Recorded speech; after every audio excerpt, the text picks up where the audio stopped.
boys and girls, children of all ages, non-binaries, and transgenders. This is the Ultra Heelz Wrestling Podcast, live from Burton Studios in Garfield, New Jersey. I am Darth Messiah. I don't always finish stories, but when I do, I finish them on your mother's face. And that is not PG. And it never will be. Thank you, Drew McIntyre, for reminding us. Bruh. And on the phone, as always, the OG, the triple OG of the Ultra Heelz. It's your boy Alex, the motherfucking Hill, a.k.a. the Stan Lee of podcasting, also known as the leader that runs this place, because CM Punk made Drew Man look like a bitch on TV when he asked him who made him the chosen one. Damn. Man, what's good in the hood? Also known as the man Pierre gonna go cross space. Have run to a cross space, and if you be lucky, you won't end up on Vince McMahon or P. Diddy's MySpace.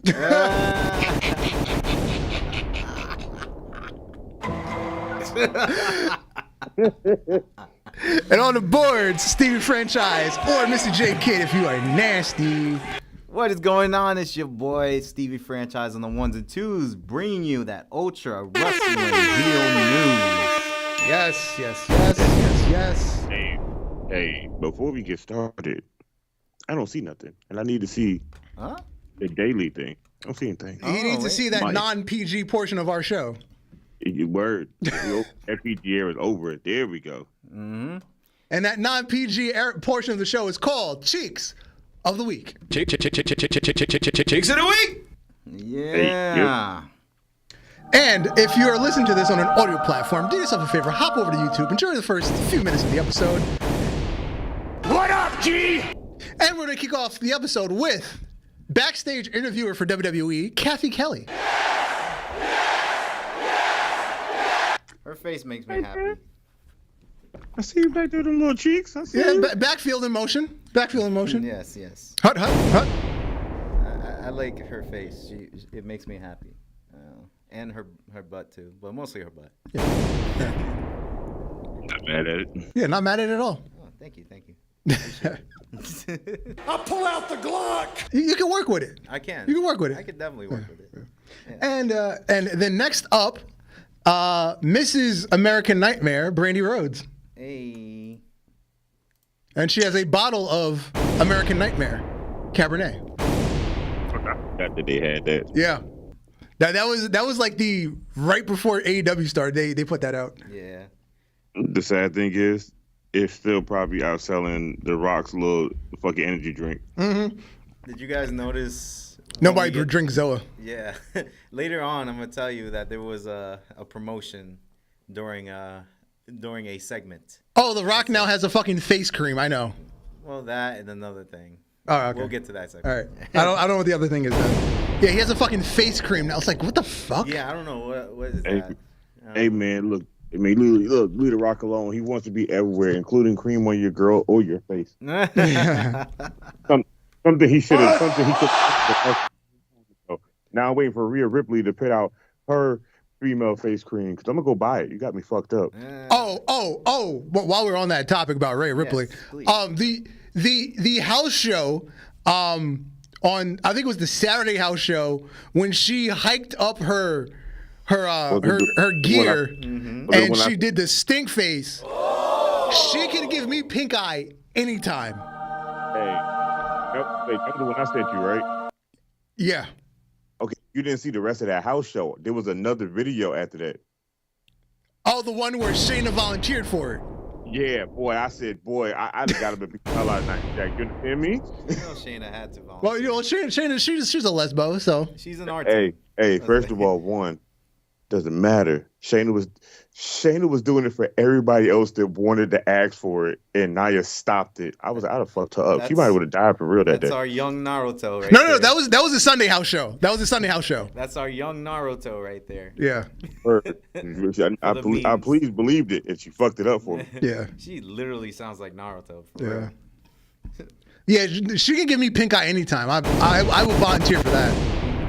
What up, G? What's good in the hood? Anyway, back to the cheeks. Yes. Next up, we have Mariah May and Danielle Monet, formerly known as Summer Rae. Someone took somebody's name. Summer Rae got some summer cheeks. Yeah. Yep. 'Cause little booties matter. Yes, it does. Little booties matter. Now I see why John Laurinaitis wanted them young and blonde. I'm really thinking about this Mariah May and Tony Storm doppelganger thing because it's getting scary now. Yeah, It ain't getting scary. It's getting that I need that in real life. Yeah. Yeah.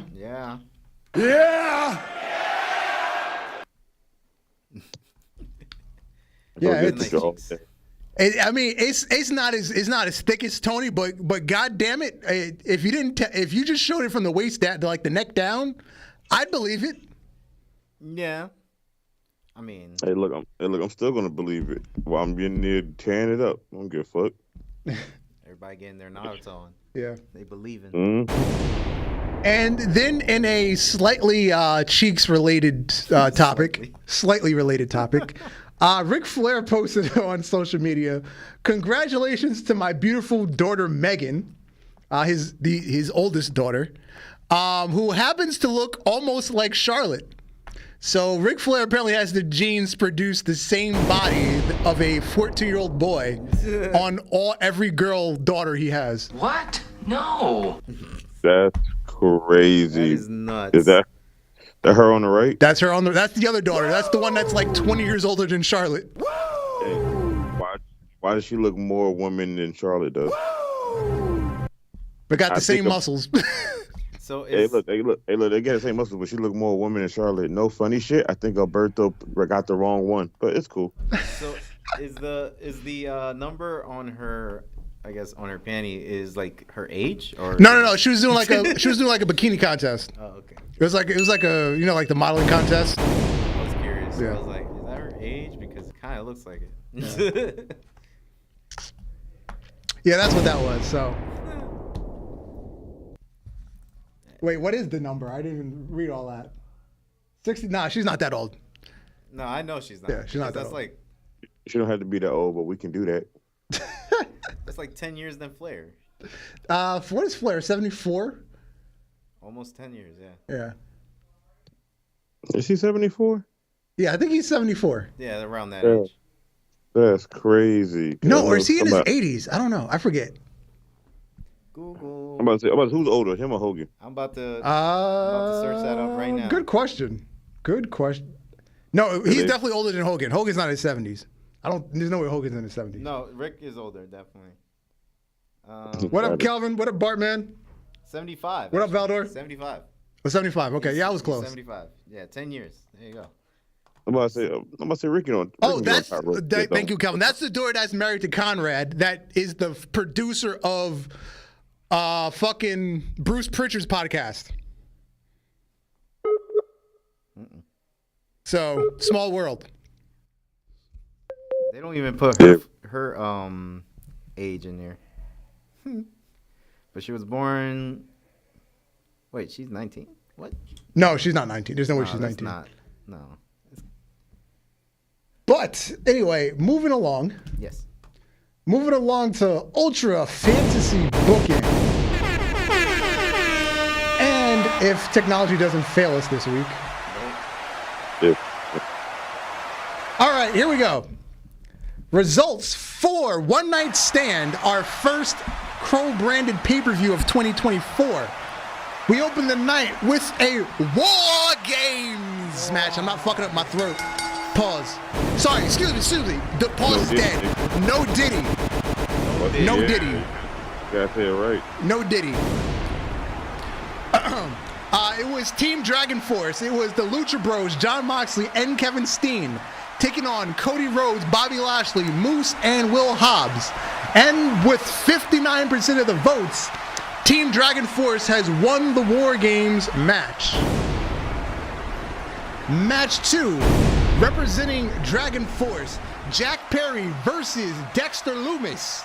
And with 60% of the votes, Dexter Lumis.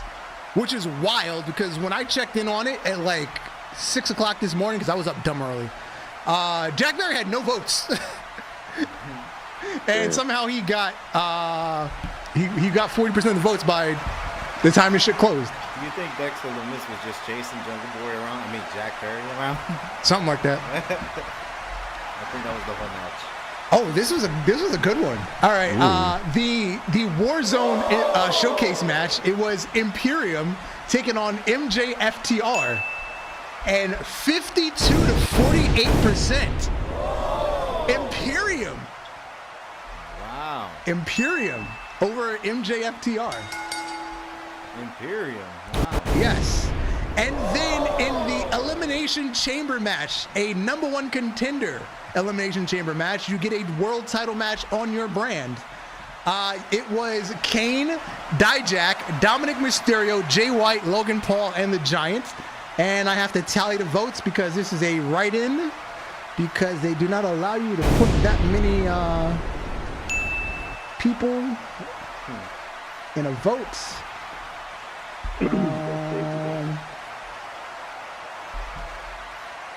Interesting voting. Very interesting voting. Okay. Wow. Okay. Kane, 1 vote. Dijak, 4 votes. Dominic Mysterio, no votes. Jay White, 3 votes. Logan Paul, 1 vote. And the Giant, 1 vote. So Dijak gets a world title match against Drew McIntyre on Dragon Force. Damn. Yeah, Dijak. Dijak gets a world title match. Wow. And then, in the women's division, the World of Stardom champion representing Dragon Force takes on Beth Phoenix, the TNA Women's Champion representing Warzone. And with 58% of votes, Dr. DMD Britt Baker has won with 58% of the votes. About time she wins something. So far, Dragon Force is dominating. Is dominating this show. Actually showing up to the show. And in the main event for the Ultraverse Championship, which only shows up once every couple months when we do these things, the current champion, Drew McIntyre, who is also the WWE Championship representing Dragon Force, is going to go up against LA Knight, who is the IWGP Heavyweight Champion representing Warzone. And the winner, with 58% of the votes, LA Knight. So LA Knight is now the Ultraverse champion. And that was one night stand. And now the next episode of Warzone. We're going to kick the night off with the Usos taking on Bullet Club Gold, Juice Robinson and Jay White. Match 2, Sky Blue taking on Raquel Gonzalez. Match 3 will be a U.S. title #1 contender triple threat, The Miz, Ricky Starks, and AJ Styles. Next up, Walter will take on Konosuke Takeshita. Beth Phoenix is going to come out for a promo. She's finally beaten that cheater Chelsea Green. She can finally move forward and get some real competition and look forward to the future of this division with all of these young and up-and-coming stars. Hello, ladies. And our main event will be a rematch from our last pay-per-view. In the tag division, Will Hobbs and Moose will have a rematch against Imperium for the AEW Tag Team Championships. And that will be Warzone. Chin up, tits out. Watch out for the shoe.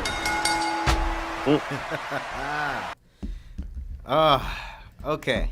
All right. So, being Get to the that AEW is very, very unimportant these days, let's get them out of the way.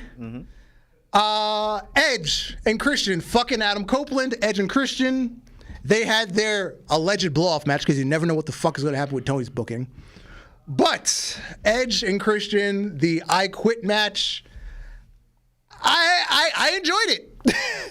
I enjoyed it. Now that I'm looking at AEW in a different light, I'm trying not to judge it, not trying to think of it with any sort of, logical, rational thinking, just trying to enjoy it for what it is. It was a pretty good match. This was a really good match. I had to literally sit down grab this video like of this match and then actually watch the match. Yeah. Actually know like this was well put together for what it is, for what we have. This is definitely well put together. Yeah. This match is the equivalent of what they need to do with the wrestlers they don't have nothing to do. Mm-hmm. Just get them something to do and make it entertaining. This is entertaining without them having to do a lot. This is entertaining without them having to say a lot, just alone. Mm-hmm. Yeah. My favorite spot was toward the end because it had the Team 4-Star feel to it, where he just kept kicking Christian in the nuts. It was the Vegeta spot. They keep kicking me in the dick. Why would you kick me in the dick? Why? Because I saw like 15 memes on fucking Instagram, and everybody had that audio over that clip of the video. I saw somebody have Vegeta like resting on Goku's arms after he got kicked in the dick.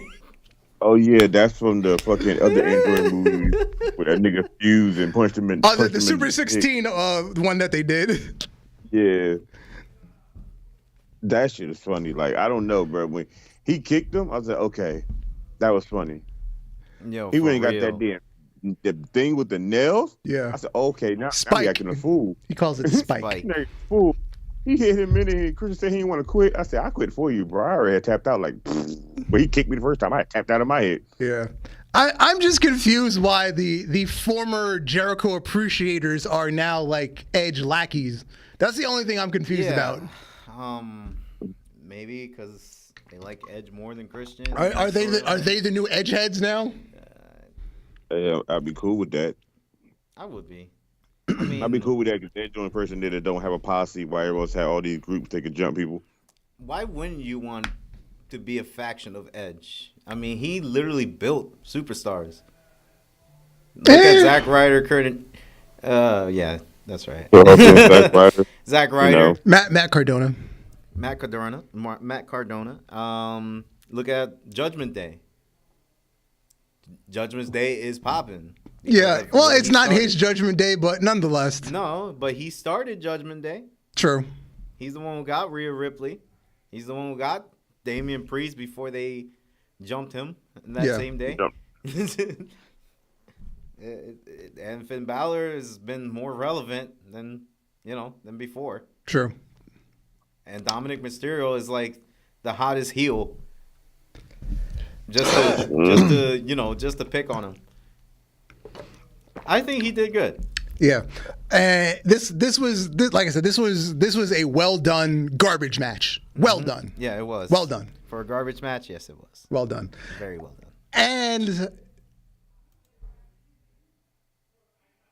Kazuchika Okada, Eddie Kingston for the Continental Championship, mid-card title number 4.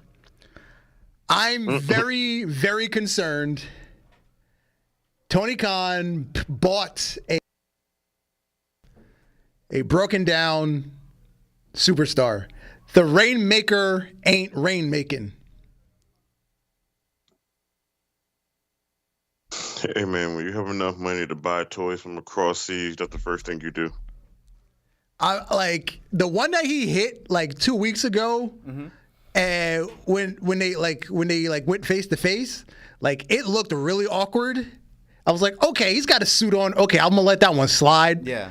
But then this one during the match, I was like, yeah, it ain't hitting. Like, what is he just old and broken down? I was like, seriously? That like. Well, I think it's because New Japan, he could hit you with all the force of Jesus Christ himself behind it. Here they want him to be safe, so I guess he was like, yeah, I guess this is a watered down But it's fucking Eddie Kingston. He doesn't care. Hit him with it. I know Eddie Kingston doesn't care. I know, like, Kenny Omega don't give a shit. I know Dan Brown don't give a shit. But what are the higher ups telling him before he came over here? I don't know. Oh well, yeah. He might get suspended by Daniel Bryan and the fucking punishment committee because Sammy Guevara's sitting at home collecting a paycheck. Rax, nigga with that Galaxy Con doing nothing. Why are you here?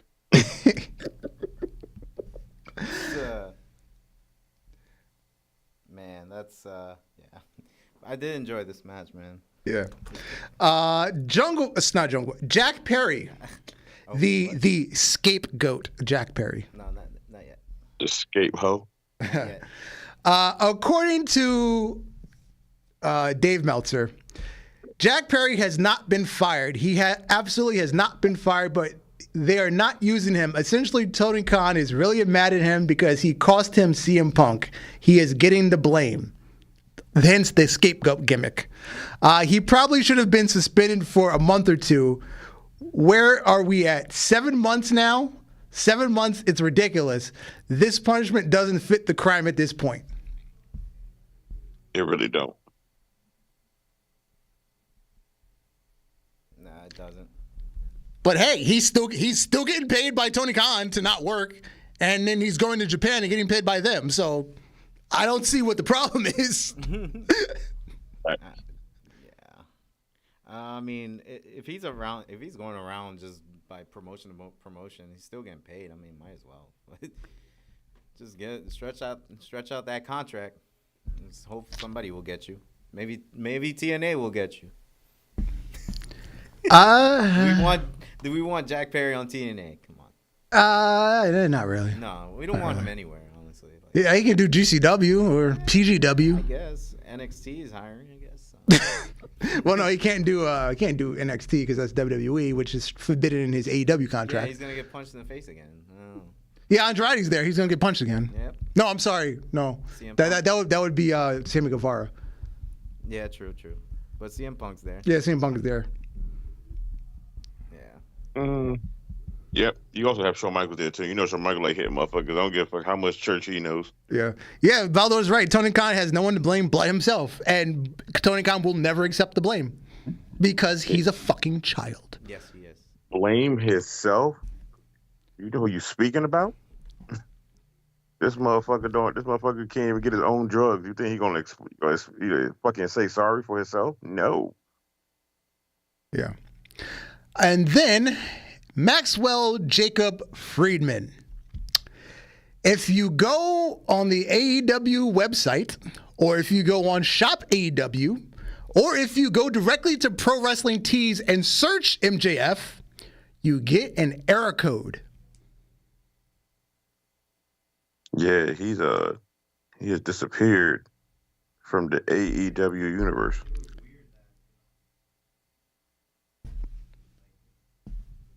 It was weird that you don't find him anymore. Like, it's nuts that I think this is my opinion. My opinion is he's in the bidding war. His contract was set to expire January 1st, 2024, but he was injured. And AEW does the thing just like WWE. When you are injured, they have the right to extend your contract for whatever length of time you are injured. So, and then also because he got injured on their watch, they're responsible for paying for his injury and rehab and yada yada yada. So maybe he had the surgery, he's rehabbed, and now he's off their books. So he either free agent, hasn't re-signed, and maybe that quote-unquote bidding war is happening. But in reality, it's not a bidding war. It's a very simple decision. Either you stay, take Tony's money, or you take a little less, come to WWE, and work for a real wrestling company. It's a very simple decision. Very simple. It's not really a bidding war. I know. We know what the situation is. I'm just going by that work too. Like Bartman said, "A child with fresh snow up his nose." The freshest of snow. The freshest. Man. But yeah, he's missing. Oh, Valdo, there's actually a better time for him to debut. It's at WrestleMania. Think about all the run-ins you can have at WrestleMania with Cody and Roman. I'm about to think about the main run-in with Cody and Roman. Yeah, when we get to the Rock and Cody thing, we'll talk about all the things that can happen there. True. All right. So, Yesterday morning, Drew McIntyre, the ultimate troll, he's on like 50 Cent level right now. This man, while in Chicago, went to Mindy's Bakery and took a fucking flick. The same bakery that CM Punk promoted at All Out moments before the Brawl Out.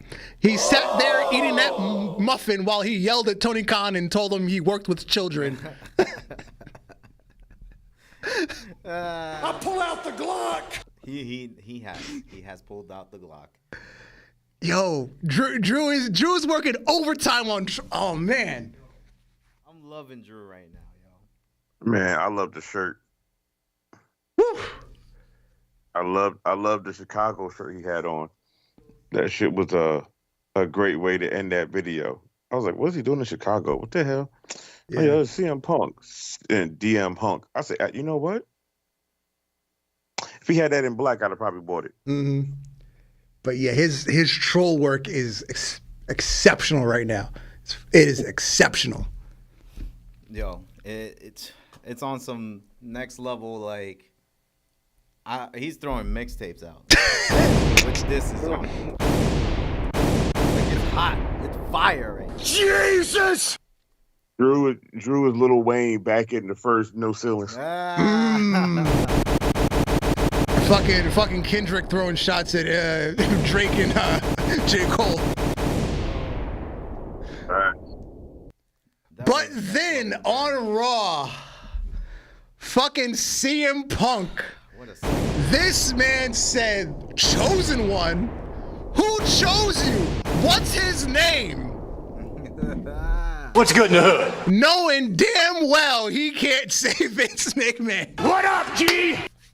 Hey, first of all, as soon as he said, what's his name?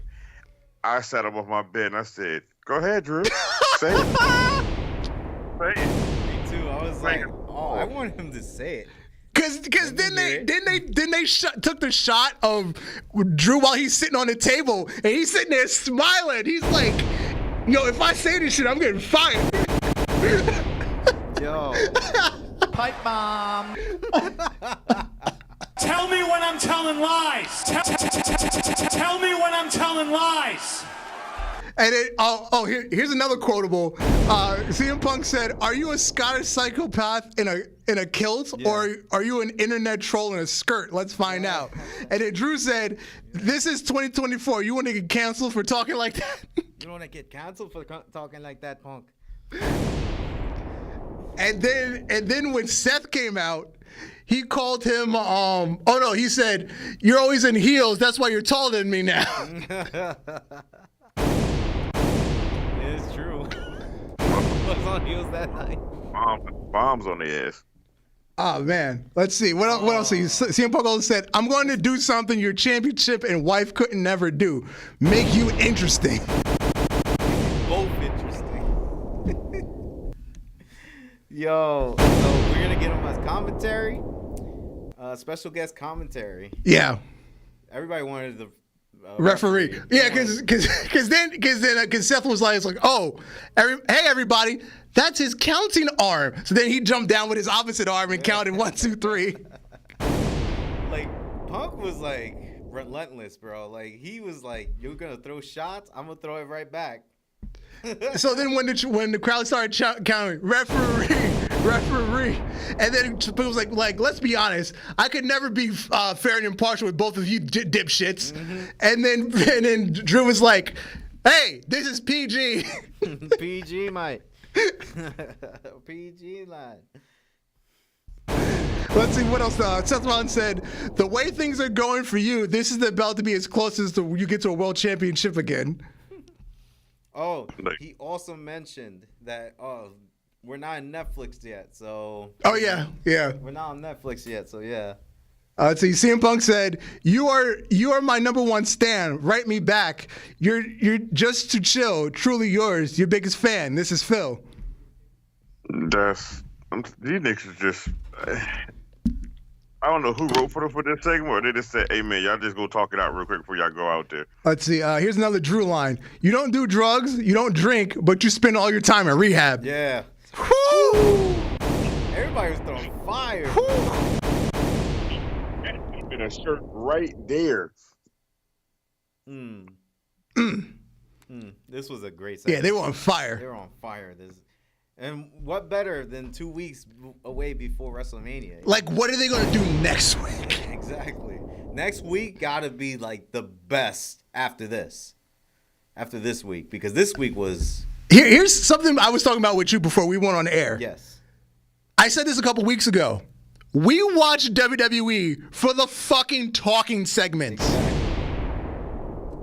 That's the highest rated segments on WWE are the talking segments. When you go and you look at the quarter hour ratings, it's the talking segments, not the wrestling. You wanted to build up the talking segments for your wrestling. Fuck the wrestling. It's just in the way. Give us more talking segments. Just talking. Just all dialogue. 3 hours of dialogue. And then you go watch AEW, they get 800,000 views for what's supposed to be top tier wrestling. But WWE gets 2.5 million for fucking talking. I pull out the Glock. Yo. WWE. Tell me when I'm telling lies. Yo, for real. Tell me when I'm telling lies. WWE's not What up, missing Hugo? it. I'm loving it. They're not missing it. Oh, man. And then the closing of the episode. Well, there was that little weird promo with Cody, and then The Rock came out and whispered in his ear. But the closing of the show. Cody was fighting with Jimmy Uso in the hallway, and then The Rock shows up. And he beat the ever-loving shit out of him. Yeah, he whooped his candy ass, as he would say. He layeth the smack it down. He literally threw a trash can 3 times in his head. And he talked to Mama Rhodes, and he spilled Cody's blood on that belt. And the belt said Mama Rhodes. Yep. I know Dwayne is Dwayne The Rock Johnson, but can we just throw the new tag in there of the final boss? Shit. Yes. But you can't talk shit about the final boss. When he said that, I had to sit up and look at my TV. I said, you know what? Tribal Chief sounds cool, but The Rock do seem like he would be the final boss after you did all that hard work in the game with 1 HP left. Mm-hmm. He would be. He would be. The Rock is The Rock, man. Mm-hmm. The Rock is the people's champ, the Brahma Bull, the freaking any quotes that you would say is mostly from The Rock, from wrestling. I feel like at this point now, The Rock should just literally just be like the final boss that showed up. When he come out WrestleMania and they have him come out behind Roman should come out first, and then The Rock should just come up and should just say right before the Brahma Bull, the final boss. And his new screen thing does say the final boss. Yeah, it does say the final It says boss. it now. Now I'm just need him to go ahead and make that shirt.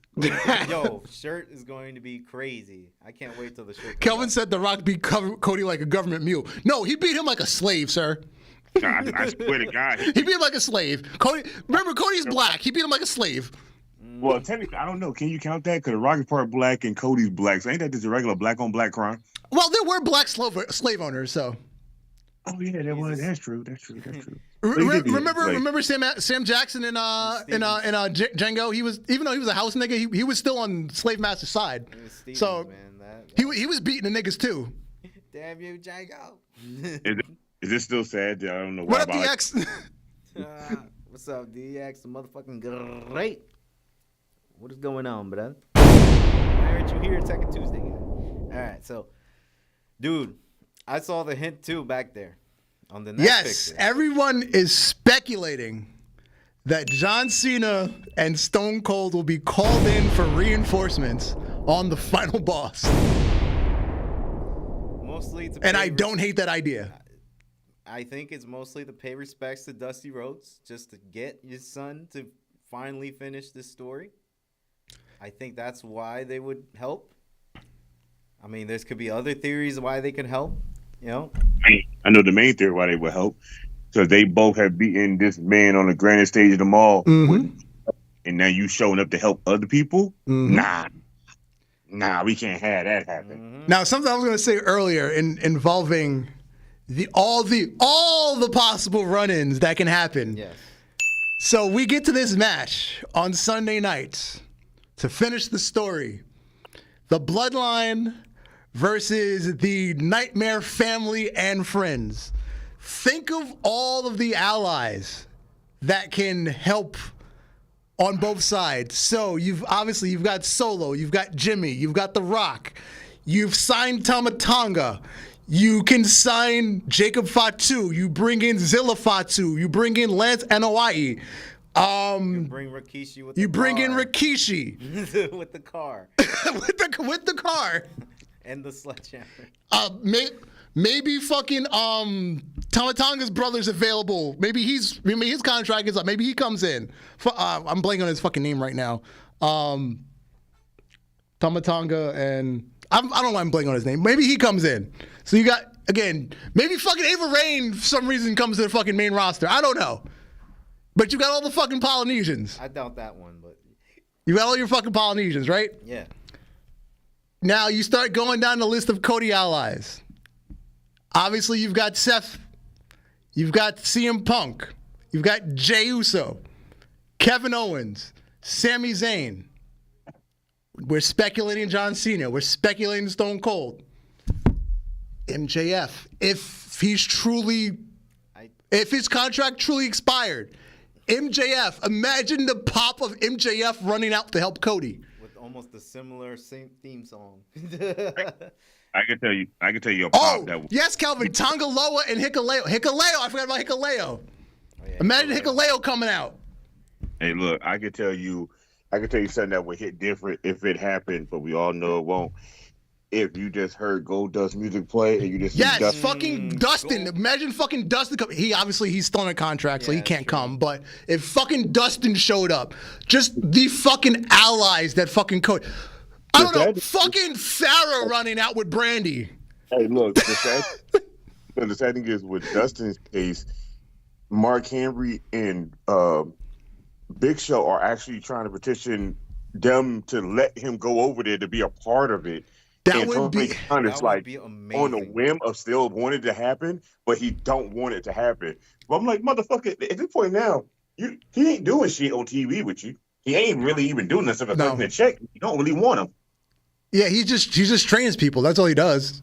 You know, like just get that man. Just tell him, hey man, look, this is a one-time thing. Go do that. Let them pay you, then get your ass back here and finish training my people. Like, just let them have it. DX is saying Seth is the double agent. I don't know about that. What if the Seth- Judgment Day got involved? The time Seth been in WWE and the shit that he's done, he feels like he always gonna be a double agent. But when it's against a common enemy, and then you know that family line has fucked you up for almost a year and a half straight, yeah, I would be the enemy, but I'll be the enemy after you win your belt. Oh, Right and now, common enemy. And obviously, Drew's going to be on the side of the bloodline. I forgot about that. Drew's on the side of the bloodline. What if the Judgment Day actually gets involved? Yeah. Oh, let's see. Vala's saying Austin is showing up and going face off with The Rock. Imagine that pop. First of all, Fucking Triple H coming out, facing off with The Rock. Obviously, he can't fight, but just that face off, that the visuals that you can get, The WrestleMania that we all wanted it. just the visuals that you can get with all these faces. hey, look, if Triple H come out there, we know he can't wrestle, but we know he could take a bump and lay on the ground. But He can take whenever a he bump. comes out there and The Rock sneaks him, and then Stone Cold music plays because Stone Cold know he can't do it. Exactly. There you go. And then you've got Rock, Triple H, and Stone Cold just standing in the ring together at fucking WrestleMania 40. And then we get the greatest stunner bumps from The Rock. Again, we get the greatest stunner bump. Yeah. First of all, we got Rock to do a rock bottom and damn near tore his chest pectoral muscle. We don't need him to take no damn flip bumps. He gonna plug up and throw his damn lower body out of whack.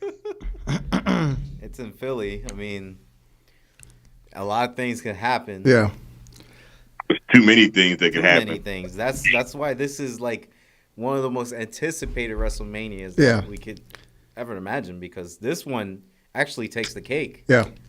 This is one of the predictions for a pay-per-view that all three of us unanimously cannot choose where to go on any of these stories because everything is just like an open book. Everything beforehand was like, hey, we already know who's going to win. We know how this is going to go. And we called it. Yeah. Now it's the point. Now it's like, damn, I don't know who wins this WrestleMania at all. Is Cody really gonna finish his story? Like, is something gonna happen between The Rock and Roman? Is that, there's questions. And again, to think that both world title matches are intertwined, it's the way the story writing right now is just so beautiful. It is, because it makes everyone involved for real. Like, it makes everyone relevant. This is how a WrestleMania story should be. Bartman said, hold on, let's get Sylvester Stallone and have Rock versus Rocky. They're trying to get Sylvester Stallone in some sort of promotional thing. Ooh, you know who also probably a good run-in? Because I just remembered from what people were talking about online. I think Conor McGregor is actually still going to be there for real. Yeah. I'm trying to say Conor McGregor, and then he got to come out there. Like, he don't have to take a bump, but he can throw somebody around. You know it's going to probably be Jimmy. But still. Yeah. Or Dominic. Yeah. Speaking of Dominic, somewhere in the middle of the show last night, fucking Becky Lynch fucking rocked his jaw. She right-hand manned him. Stiff-ass punch. Like, she right-hand manned him. Like, bam. Right-hand man. I'm not going to hold you. She hit him so hard, he actually do like Eddie. You look like Eddie taking a bump. Yo, again, I talking about unpredictability. I can see Rhea retaining. Me too.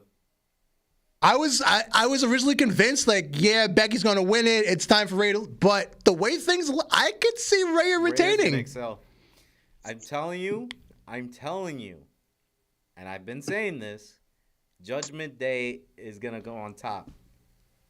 No, Awesome Truth is winning. I'm sorry, Awesome Truth is taking the tag titles. They can take it. Yeah. But who's gonna stop Damian Priest from cashing in? He's cashing in on Raw. Okay. He's cashing in on Drew on Raw. Still after WrestleMania, I mean, shit, that's the future. This is my prediction for this, right? With Rhea Ripley and Becky Lynch. I want Rhea to win. Just because it's it is what it is.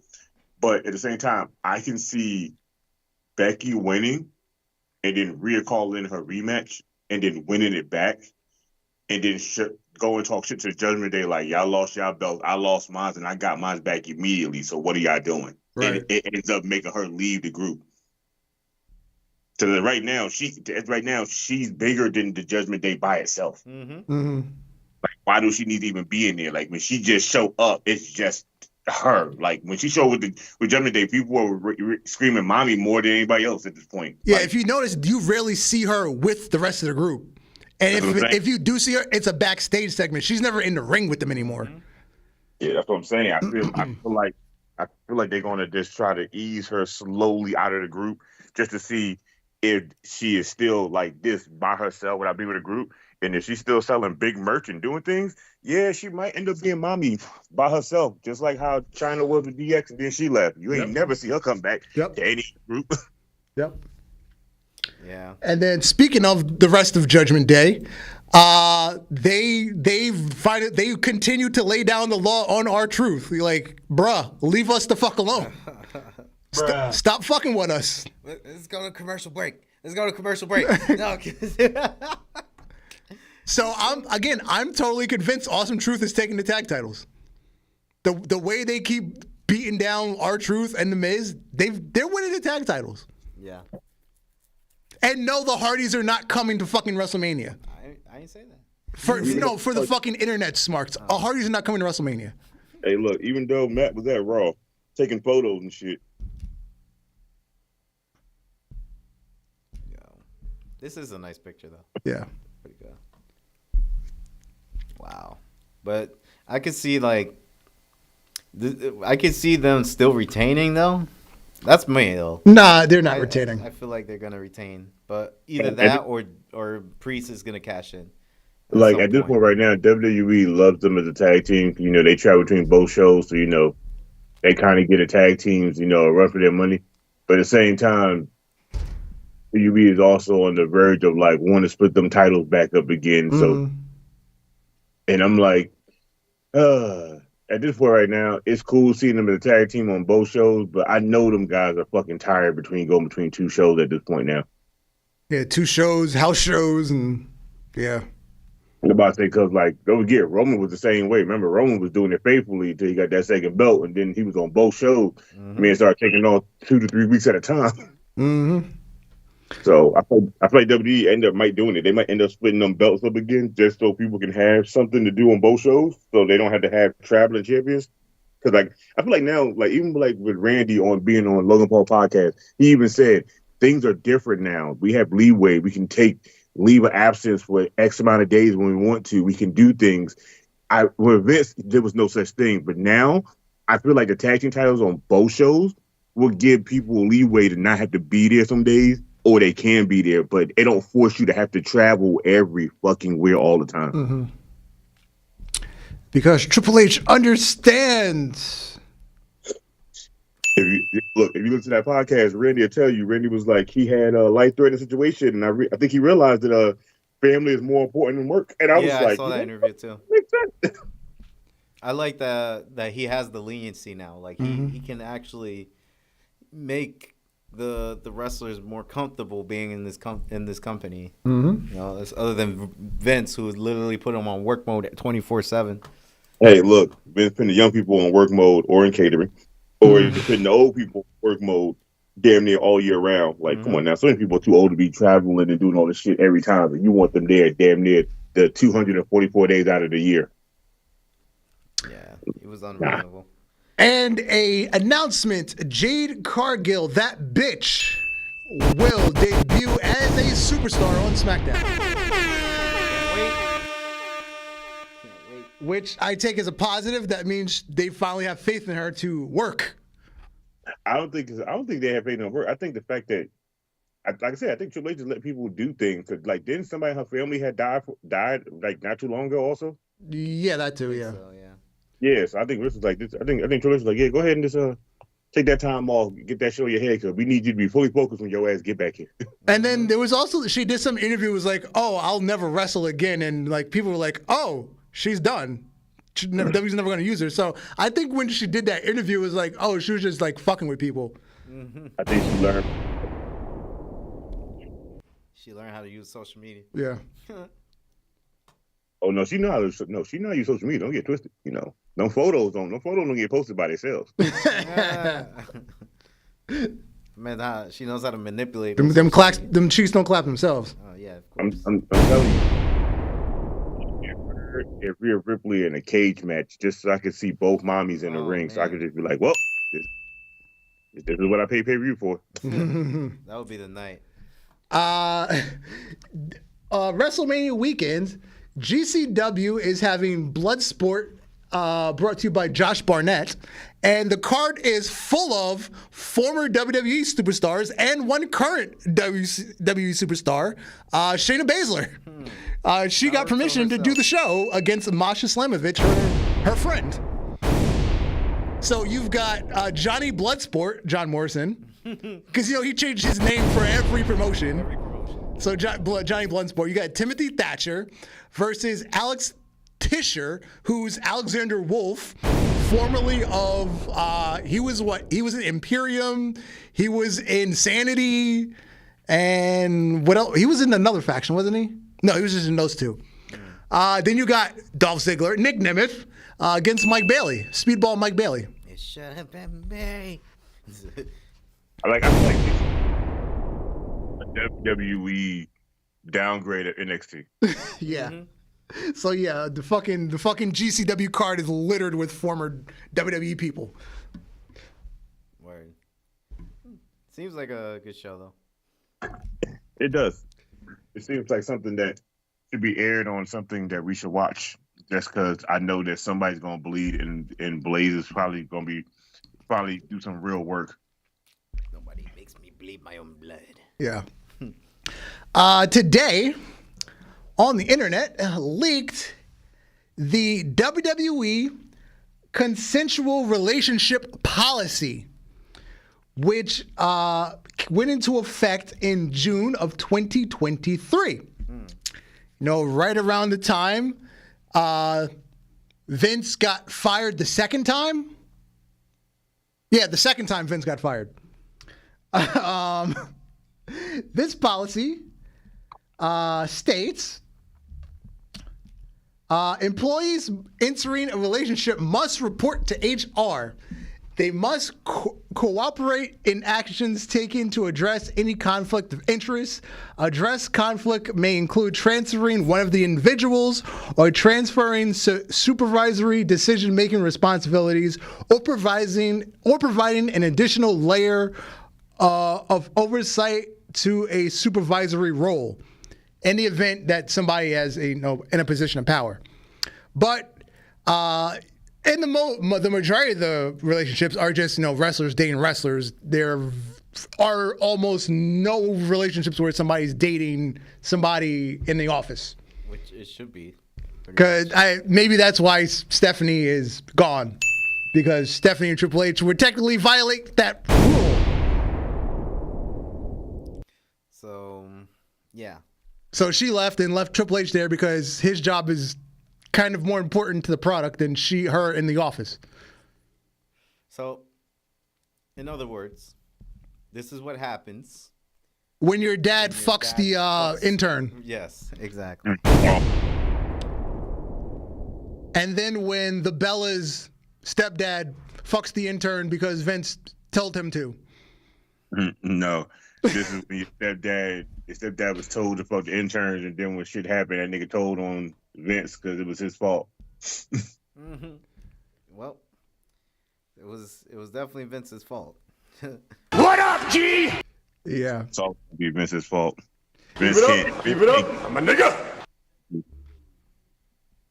Definitely his fault. An employee shall not conduct performance evaluations or make decisions regarding salary, promotion, tenure, or continuation of employment for a person with whom he or she had a consensual relationship with. Well. Yeah.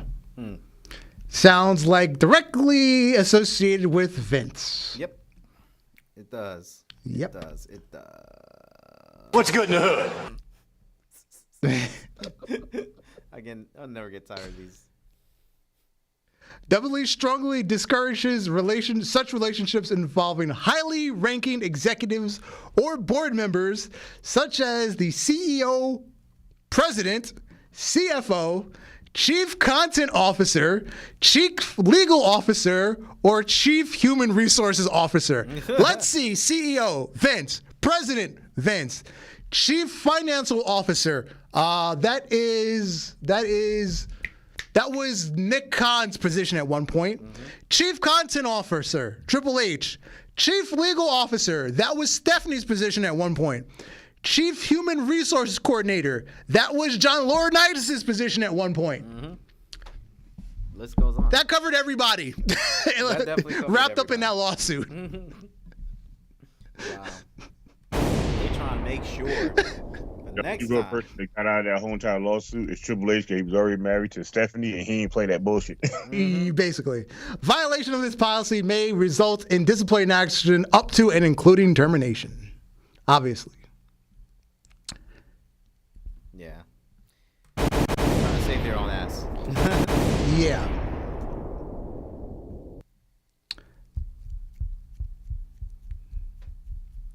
Fun times. Fun Yeah, times. Fun Fun times. times. Fun times. Yeah.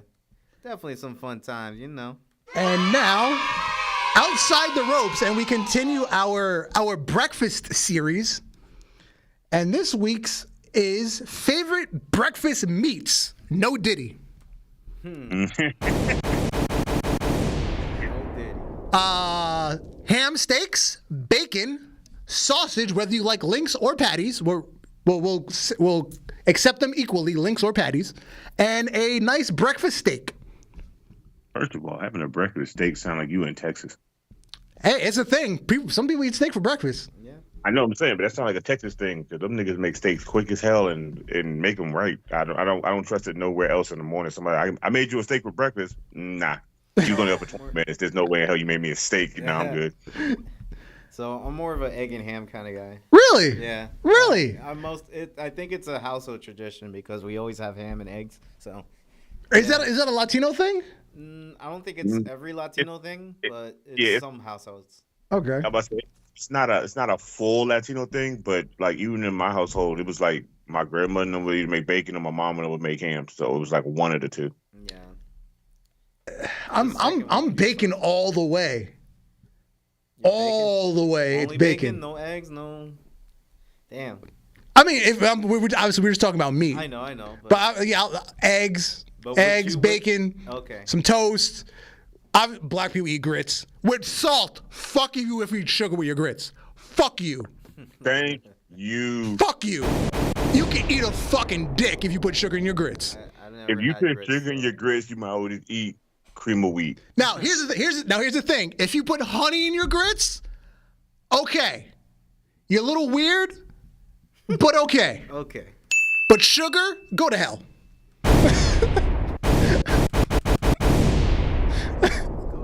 Go to hell.